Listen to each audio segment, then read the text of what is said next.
wanted to take us back to the words that he gave in the speech, a very short portion of them. It says, this madness must cease.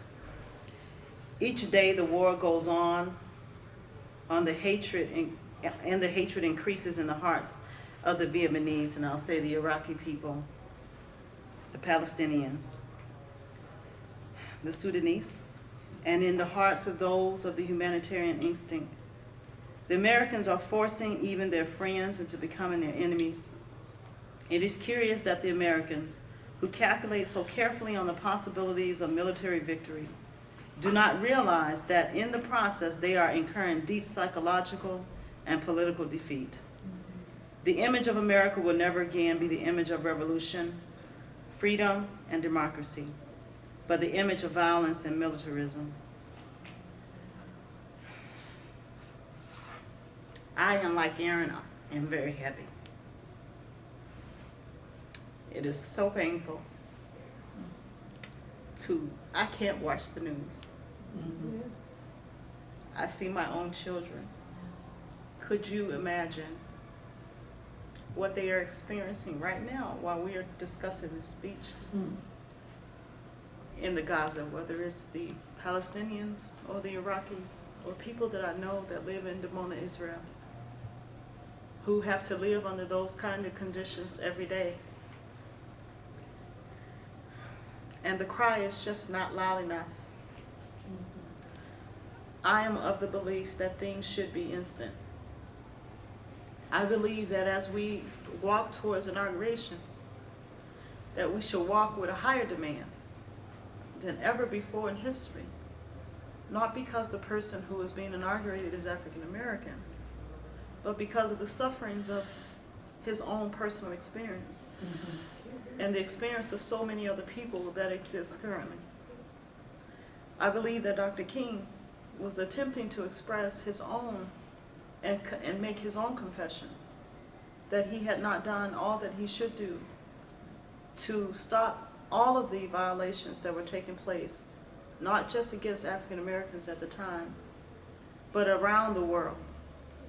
And so now we sit wishing, I hope and I pray for a voice of the Dr. King today. Those who have the authority, the ability to stand and the world will listen to the pain that is happening in this world. I sit as a mother who cry for the mothers who are losing their children. As a sister who loses a sister. As a wife who could lose a husband. I believe it's our responsibility to support those who cannot support themselves. It is very difficult for Muslims in this community to come and speak out about their families being killed and destroyed without this community turning its own hatefulness against them. And I believe those who are free and willing and able to do it should stand shoulder to shoulder with them, as Dr. King encouraged us to do on a daily basis until the madness stops. It wasn't convenient, and it certainly was not easy, and people did lose their jobs. But I think that those things have to be sacrificed in order for there to be a moral government that rises out of the ashes of this destruction. And we have seen this happen over and over again, as Ricky so eloquently pointed it out. Will we continue to move on as if they are not dying? I hope that we will go out, and those who are here in this room are certainly servants, and I appreciate you and your service. I believe that we have a greater calling, though, in this community to send a greater message. We have a huge institution in this community who has not responded, who hasn't responded. We have elected officials and politicians and ministerial communities who have not responded. And there has to be a greater call to what is supposed to take place in our humanity that is not being spoken.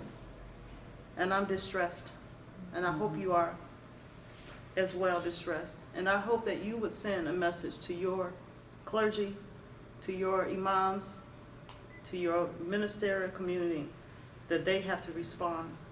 If the ministers of this community at this time, in this world, in this place does not respond, then as Dr. King says, we are doomed to destruction. And I don't understand how we cannot accept and understand that. We cannot allow murder to run rampant on the planet and there not be an outcome and a fallout.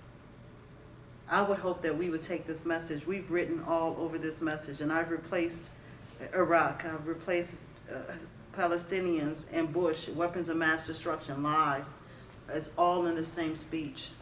Yeah. This speech needs to go around to everybody in this community so that they can be awakened as well, because it will not come by WCIA.